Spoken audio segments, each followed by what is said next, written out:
মেয়ে মানুষ নাকি বাজার আনলেই খুশি। So I am not different.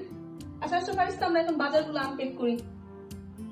এখানে কি কি আছে? রসুন,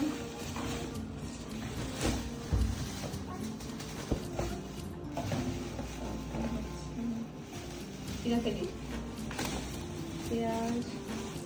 তুমি পাশে যাও তো। এখানে হচ্ছে একটু কাঁচানো টমেটো,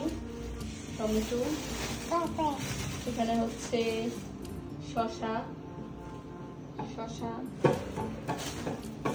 এগুলো হচ্ছে আলু, টমেটো না, এগুলো আলু। তারপর এটা হচ্ছে, এটা কি শাক তো বুঝছি, কি পালং শাক তোমার ফেভারিট না? তারপর এখানে হচ্ছে গাজর, এগুলা হচ্ছে সব ফারিস্তা বেবির জন্য। তারপর এটা হচ্ছে মাছ, আর এটা হচ্ছে মুরগি।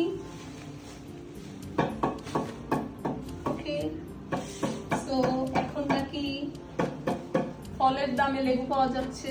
তো তুমি লেবুগুলো কত করে আনছো? হ্যাঁ, কত টাকা? 40 টাকা হালি।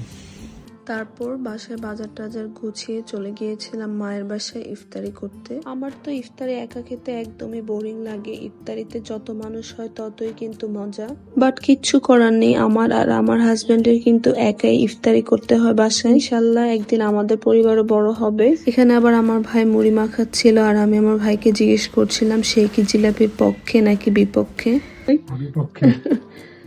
আবির তুই কি পক্ষে নাকি বিপক্ষে? আবিরের পক্ষে, রিয়াদ 100% জিলাপির পক্ষে।